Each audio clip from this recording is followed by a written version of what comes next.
esta semana hubo un debate de los vicepresidentes. Este momento que ustedes van a ver fue el momento en el cual se volvió a discutir los años 70. Véanlo. Bueno, te quiero preguntar, porque vos hablás mucho de los derechos humanos, trajiste a colación varias cuestiones, pero la realidad es que vos sos el que puso a Milani en el ejército, sos el que lo sostuvo cuando fue acusado de crímenes de lesa humanidad. Entonces me gustaría que nos cuentes un poco ese tema, porque es una gran incongruencia. Milani fue decidido como jefe del Estado Mayor del Ejército por la presidenta Cristina Fernández de Kirchner. Yo era ministro de Defensa. Cuando aparecieron las denuncias sobre su actuación durante la dictadura militar, dejamos en suspenso el tratamiento de su pliego en el Senado de la Nación. Cuando esas denuncias no se concretaron, no se fundamentaron, lo ascendimos a teniente general.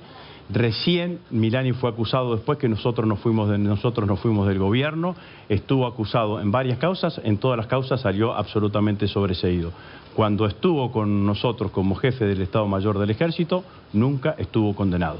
Bueno, el tema es que vos sabés perfectamente que la madre del soldado Ledo ha sido muy clara. Milani tuvo que ver con la desaparición de su hijo, así que, en definitiva, bueno, tenemos el doble estándar de nuevo. Me preguntabas por la madre del soldado Ledo. Nunca me vas a poner a mí en contra de ninguna víctima. Simplemente relaté por qué Milani y qué pasó con Milani. El general César Villani está aquí con nosotros. ¿Qué opina de este cruce?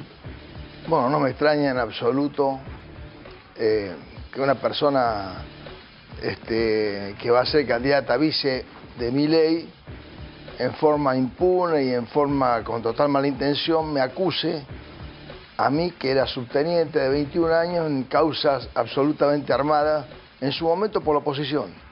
Llámese PRO, Coalición Cívica, algunos referentes de la UCR y algunos multimedios. De esas causas que me armaron, sufrí un largo proceso, estuve detenido casi 3 años y fui absuelto en forma unánime por los 2 tribunales orales federales que, por supuesto, igual está pendiente de apelación. No, uno ya está apelado y está confirmada la absolución, y el otro está apelado. Yo estoy absolutamente convencido porque se comprobó después de 3 o 4 meses de juicio y más de 100 testigos, todo lo contrario a lo que dice esta señora, que coincidentemente me ataca a mí y defiende o tiene como amigos a la mayoría de los que son, digamos, directamente, digamos, están involucrados en los delitos de lesa humanidad y están condenados. Es decir, me ataca a mí, que fui absuelto, y defiende a los represores, quiere decir, a los que fueron condenados por delito de lesa humanidad, sobre los cuales no voy a hacer ningún tipo de juicio porque ya fueron en determinadas oportunidades por la justicia, digamos, revisados, ya sea en casación y en la Corte, muchos de ellos condenados, muchos de ellos absueltos. ¿Usted qué opina de la intención de Villarroel de reabrir el debate de los hechos de la guerrilla de los 70? ¿Por qué causa se refiere a mí en particular? Yo voy a decir primero eso y después voy a referirme a lo otro. Se refiere a mí porque soy un general del ejército que tiene un tinte totalmente nacionalista y que es profundamente peronista. Ahora lo digo cuando estoy retirado, y por supuesto que esto en el ejército no es común. El grupo de retirados y el grupo de, digamos, condenados y el grupo de gente que está involucrada en los delitos de lesa humanidad, evidentemente son profundamente antiperonistas, y yo digo antinacionales y antinacionalistas. La señora o la mujer esta Villarroel se olvida algo que se mencionó recién acá. La decadencia argentina empezó en el año 56. En el año 56, cuando una organización terrorista, llámese Marina de Guerra, bombardeó Plaza de Mayo con 300 o 400 civiles muertos. Sobre esas víctimas, Villarroel no dice nada. Sobre las víctimas presas y fusiladas en los distintos golpes de Estado, en el 56, mi padre y mi suegro estuvieron presos por ser peronistas. No, de esas víctimas no dice nada. Dice y empieza la historia a partir del 70, como si las organizaciones guerrilleras hubieran nacido, digamos, de la nada, hubieran surgido de la nada. Esto fue un largo proceso.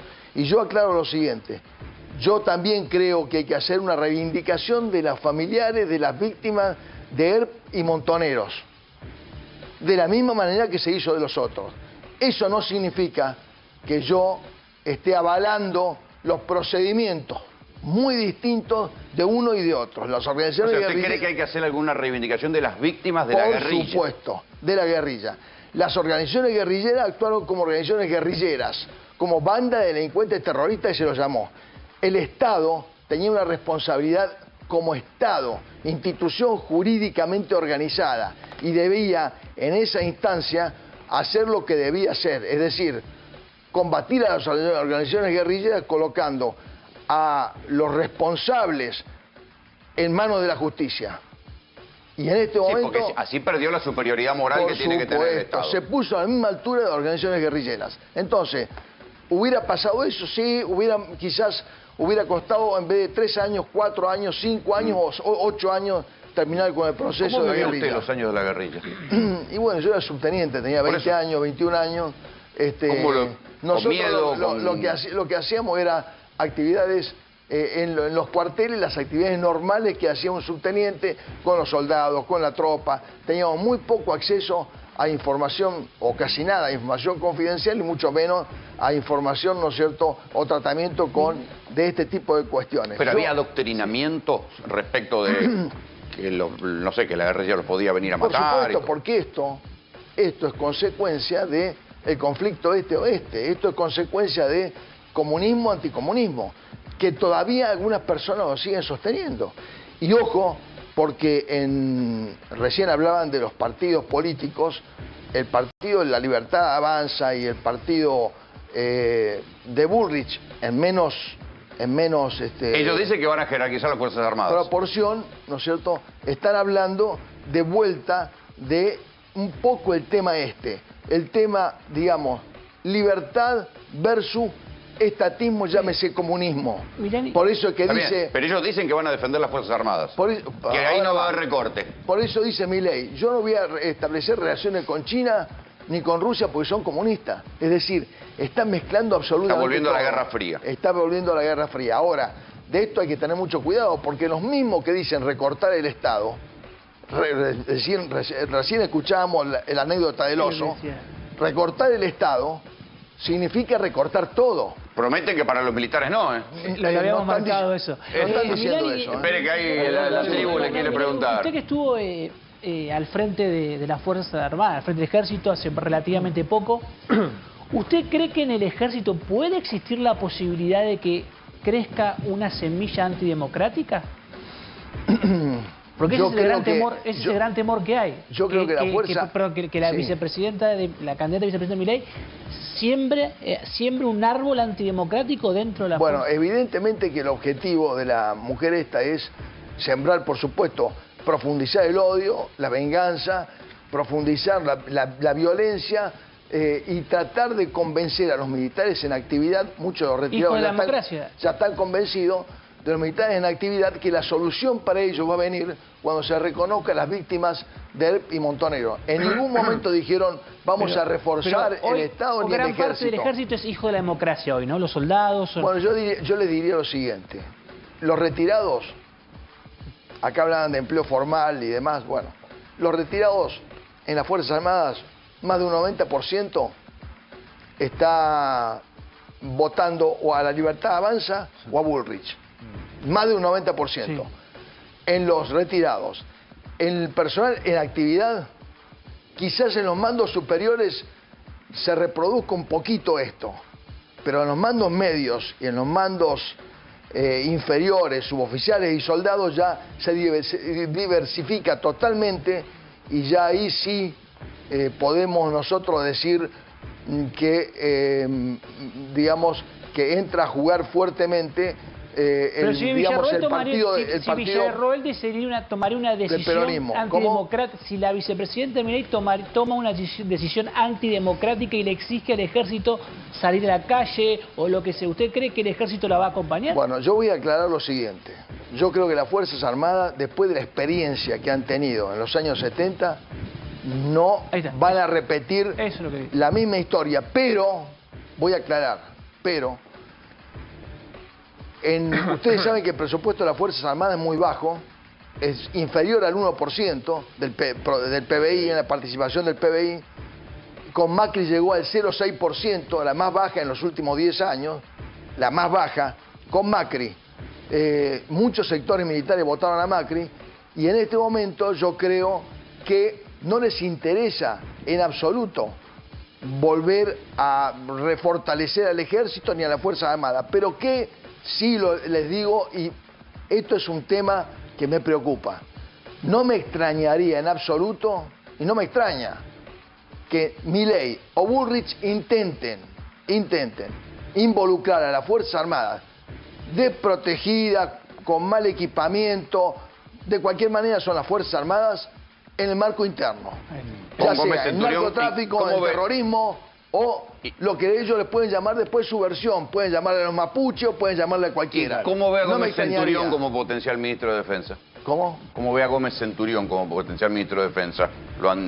Ha circulado el nombre como un candidato al Ministerio de Defensa. Esto es una locura total. Primero, porque es un militar retirado que no llegó ni siquiera al grado de mayor. Segundo, porque tiene ideas muy parecidas a las que produjo Macri en los 4 años de gobierno que estuvo él. En los 4 años de gobierno se disolvieron unidades, subunidades, grandes unidades, se vendieron terrenos, se vendieron propiedades, se desmanteló las Fuerzas Armadas. Empezó un proceso nuevamente, y no hablemos de la industria para la defensa, se inició un proceso nuevamente. Se cerró la fábrica de Azul. Claro, Tandanor, Fadea, se inició un proceso lentamente, se había iniciado primero con Cristina, después se inició nuevamente un proceso lentamente para recomponer las industrias para la defensa. Pero, vuelvo a repetir, esto no alcanza. Lo que se destruye en 4 años, o lo que destruyó Menem en la industria para la defensa y lo siguió destruyendo Macri, no se levanta en 4 años, ni en 8 años, ni en 10 años. Es un proceso largo. ¿Y qué habría que hacer hoy con las Fuerzas Armadas? Con las Fuerzas Armadas, 4 o 5 cosas muy importantes. Primero, y le digo a Massa que propuestas concretas, porque acá ni Milei ni Bullrich ha hecho propuestas concretas. Yo le digo propuestas concretas que son del tinte nacionalista que afectan a las Fuerzas Armadas y directamente a sus integrantes, que no son pocos. Estamos hablando de millones de votos, ¿eh? Ojo. Entonces, le digo, primero que nada, levantar el presupuesto de las Fuerzas Armadas y llevar a la participación de las Fuerzas Armadas en el PBI del 1,5% por lo menos. Ahí arrancamos mal porque el Estado está escaso de plata, ¿eh? Bueno, yo estoy diciendo a las Fuerzas Armadas lo que está haciendo falta hace 40 años. Sí, claro. Venimos con un proceso de descomposición de las Fuerzas Armadas de 40 años. Eso va... Sí, que la peor metáfora fue el hundimiento del Ara San Juan. Por eso va a implicar...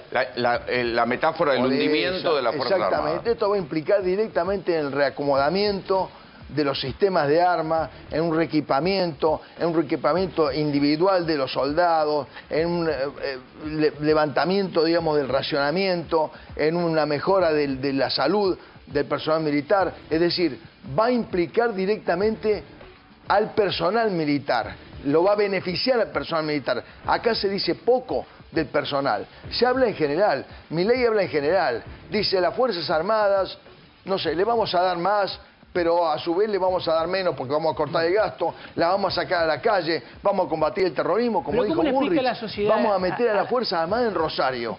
¿Ustedes se dan cuenta de la barbaridad esa? Meter a las Fuerzas Armadas en Rosario. En México salió muy mal el involucramiento de las Fuerzas Armadas en el narcomenudeo. Un gobierno en crisis que tiene que sacar plata de cualquier lado. ¿Cómo le explica a la sociedad que va a usar parte de ese presupuesto en el ejército? Que en la sociedad del ejército, la verdad, no lo digo yo, lo dice, no sabe muy bien la gente qué hace, cuál es la función que cumple más allá, naturalmente, de la defensa nacional. O sea, te van a decir, ¿para qué vamos a gastar plata en el ejército? Te van a decir si los jubilados no pueden comer. ¿Déjenme los jubilados? Te la van a decir. Yo creo que, no a los jubilados, pero yo creo que hay sectores de la sociedad, hay sectores en el gasto público en donde se puede recortar y se puede dar una mayor importancia a sectores que vienen postergados hace 40 años, como son las Fuerzas Armadas.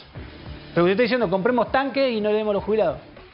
Yo le digo, yo vuelvo a repetir, no hablo de los jubilados. Justamente Bueno, pero sería no es un tema. No es un o una tema. escuela. Ustedes Compremos ponen a tanque y no hagamos escuela. No, quizás, por ejemplo, estoy hablando de los gastos sociales innecesarios. Estoy hablando de muchas otras cuestiones que digamos, que ya hemos visto. Los subsidios a las empresas, digamos, en donde el Estado puede normalizar, puede administrar mejor y puede darle un poco más de importancia a sectores que vienen postergados, repito, hace muchísimos años. Milani, la semana pasada tuve la oportunidad de hablar con un ex candidato a presidente de la Nación que me comentó que detrás de Victoria Villarruel hay por lo menos 12 generales y un gran empresario apalancando su carrera política, sobre todo en los últimos tiempos, y su candidatura. ¿Usted le consta que existe un grupo de generales que están apoyando a esta mujer? A mí no tengo datos precisos, no tengo esa información precisa, pero tengo toda la impresión de que esto es así, que hay un grupo fuerte de militares retirados de distintos grados, generales y coroneles, que están apoyando, por un lado, a Villarruel y por otro lado a Bullrich. Yo diría que Massa casi en ese sentido está, digamos, con muy poca gente. Digo, yo particularmente no conozco casi nadie que esté trabajando con Massa. Sí creo esto y llama la atención que justamente uno que se precie de ser soldado, que se precie de ser nacionalista, puede apoyar a una persona como Milei que está diciendo ni más ni menos que hay que destruir el Estado. Y no hablemos solamente del Estado, hablamos de las islas, soberanía de las Islas Malvinas, no hablemos de los derechos de los trabajadores. Hay que decir que Diana Mondino, supuesta canciller, dijo que bueno, que poco menos había que tener en cuenta la voluntad de los Kelpers, que es lo que dice Gran Bretaña. Por supuesto, pero no después la corrieron, le hicieron callar la boca porque... No nos interesan los recursos naturales, que los recursos naturales vengan y lo utilice cualquiera, lo que está diciendo Laura Richardson, por supuesto, del Comando Sur en los Estados Unidos. No nos interesa nada del Estado que no sea eficiente y que no sea plata y que no sea, digamos, en sistema monetario, que no esté involucrado. Lo demás podemos entregar todo. Esto no lo entregamos. Inclusive entregamos al Banco Central, entregamos la moneda. Entonces no se puede entender cómo soldados que se precien de vestir el uniforme o de ser nacionalistas pueden apoyar este tipo de cuestiones. Así lo entiendo yo, ¿no? Repasaba un poco los datos que recién mencionaba, efectivamente hay una reducción significativa del presupuesto per cápita, de hecho pasa de $127 en 2015 a aproximadamente $70 per cápita, es decir, una reducción significativa, pero había empezado a esbozar sobre los efectos que podía tener unificar la defensa nacional y la seguridad interior en la Argentina. ¿Qué puede significar para el común de la gente que nos está viendo del otro lado? Claro. Bueno, el común de la gente tiene que entender que la Fuerza Armada tiene armamento letal. Armamento letal significa, cuando sale de la Fuerza Armada a la calle, salen para matar. Pero salen para matar a un enemigo externo que teóricamente, estamos hablando, porque para eso se preparan las Fuerzas Armadas, acá y en cualquier país del mundo, que teóricamente puedan amenazar la soberanía de la patria. Bueno, para eso están las Fuerzas Armadas, con armamento letal. Imaginémonos lo que significaría sacar a las Fuerzas Armadas con ese armamento en las mismas condiciones que la Gendarmería Nacional, la Policía Federal o la Prefectura Naval. Imaginémonos. Tiene que decir que no están preparados. Pero por supuesto, ni preparados, ni equipados, ni instruidos para trabajar en el marco interno. Esto es una barbaridad. Estas son las barbaridades que están diciendo y la gente por ahí cree que si mandan al ejército a Rosario solucionamos el problema. ¿Tiene que volver el servicio militar obligatorio, como dicen muchos? Bueno, yo creo que este es un tema, digamos, que se ha discutido mucho. El servicio militar voluntario hay una nostalgia de mucha gente. Sí, ha dado muy buenos resultados. Lo que pasa es que son muy poca la cantidad de soldados voluntarios que tiene el ejército, la Fuerza Armada en este momento, cerca de 20.000, no más de eso, cuando necesita más de 40.000. Entonces, yo creo que se puede completar, se podría llegar a una digamos, fórmula combinada en donde... Está bien, pero se lo está pensando como un factor disciplinador para que los pibes tengan algún grado de disciplina. Y uno dice, bueno, puede que tengan algún grado de disciplina y aprendan desde la marginalidad algún grado de cultura del trabajo, pero por otro lado dicen, Pero che, esa misma gente va a tener uso de armas. Esto no es responsabilidad de las Fuerzas Armadas, esto es responsabilidad política. Ya sé, pero es un parche. Que debe proveer la educación necesaria a la gente joven desde el colegio primario, secundario y demás, y no dejarlo que las Fuerzas Armadas... Pero muchos recuerdan que terminaron su alfabetización en el ejército, que empezaron a comer bien en el ejército. Eran otras épocas. Que aprendieron disciplina en el ejército y cultura del trabajo en el ejército. En la colimba, va. Eran otras épocas. Vuelvo a repetir. Pero hay una nostalgia de eso. En las encuestas, al menos. Hay una nostalgia de eso. Yo lo entiendo que mucha gente dirá, bueno, pero que los chicos, seguramente si uno me pregunta, bueno, ¿y tus hijos? No, los míos no. Entonces, los demás sí, porque los demás están en la calle. Bueno, los que están en la calle habrá que diversificar las políticas para solucionar este problema grave, el problema grave que hay en la juventud y que afecta directamente al narcotráfico, que afecta, digamos, que está afectando a distintas cuestiones. Ahora, cargar a las Fuerzas Armadas con la responsabilidad de educar a gente de 20, 21 años, 18 años, 19 años, me parece, digamos, por lo menos ilógico.